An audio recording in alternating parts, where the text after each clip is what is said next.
It's one of the greatest series out there. But anyway, let's not dilly-dally.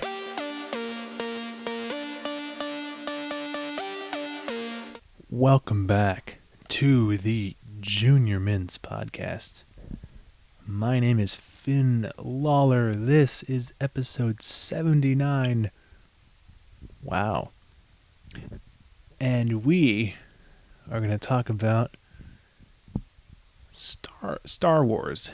And we're going to rank the Star Wars films on a scale of 1 to 10. Now, these are just my opinions, I promise. And as you can probably tell too, I'm a big Star Wars fan. For example, look over here.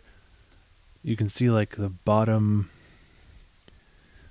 half of the Han Solo and Carbonite poster right here. So, I call myself somewhat of a fanboy. Plus, it's one of the greatest series out there.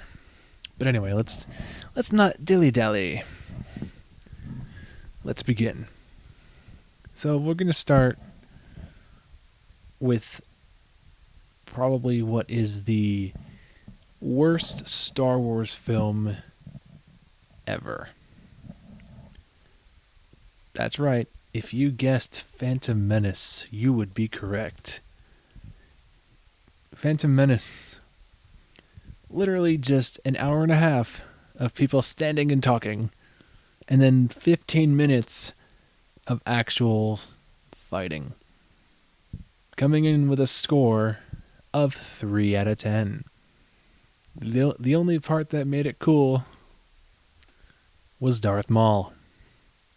And Lord knows he didn't last very long, but Clone Wars would suggest otherwise. Speaking of Clone Wars,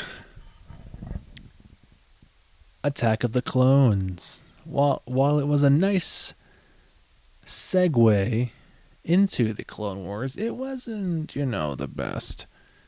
With Hayden Christensen being all creepy and all. This film is coming in at a 5 out of 10. It wasn't nearly as bad as Phantom Menace, but it was still pretty bad, if I'm being honest with you.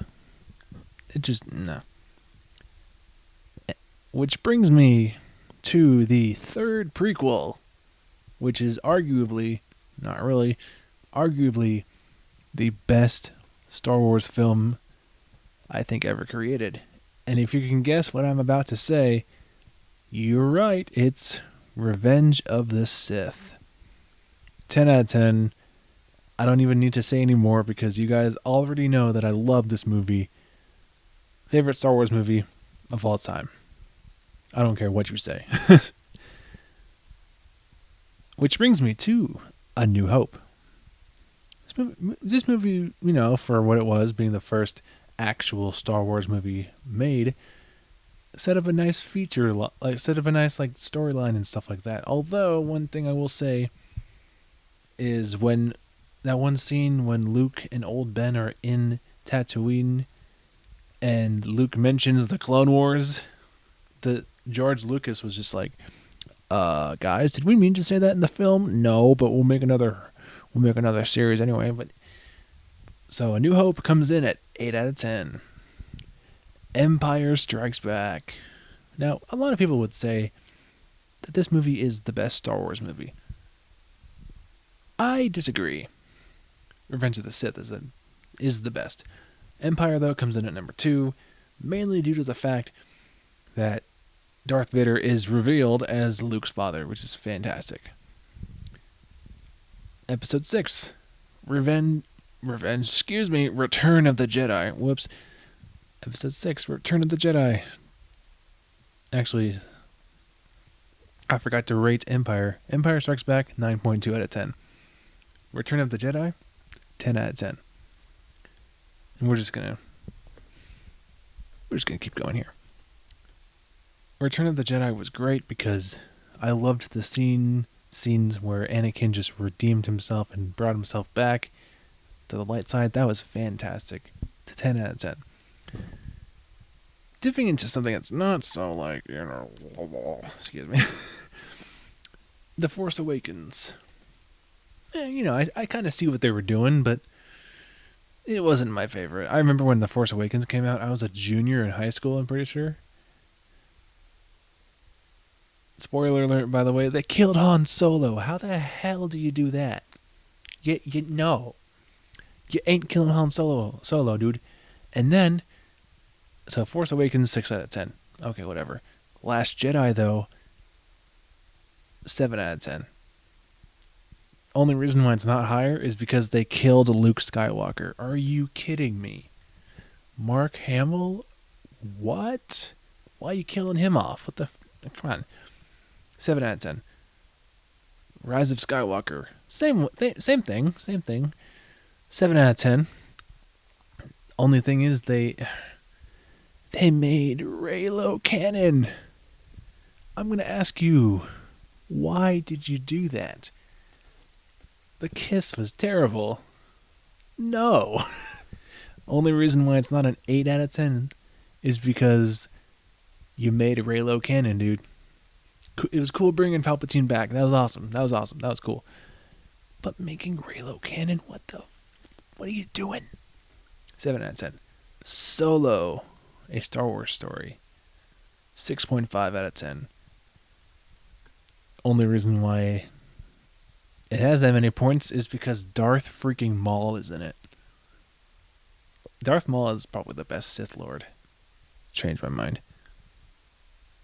Rogue One. 7.3 out of 10. It wasn't bad. It wasn't the best, but it wasn't bad. It was a nice segue into what is now A New Hope.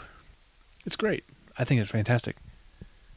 The ending scene, though, where Darth Vader is just like... It's like, dude. That was awesome. Damn.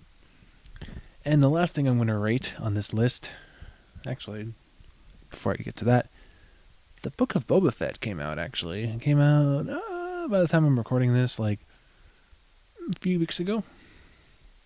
It's looking pretty good. It hasn't come all the way out yet. So we'll watch it and see what happens. So, the one show on Disney Plus that I have rated again, The Mandalorian, coming in hot at a 7.5.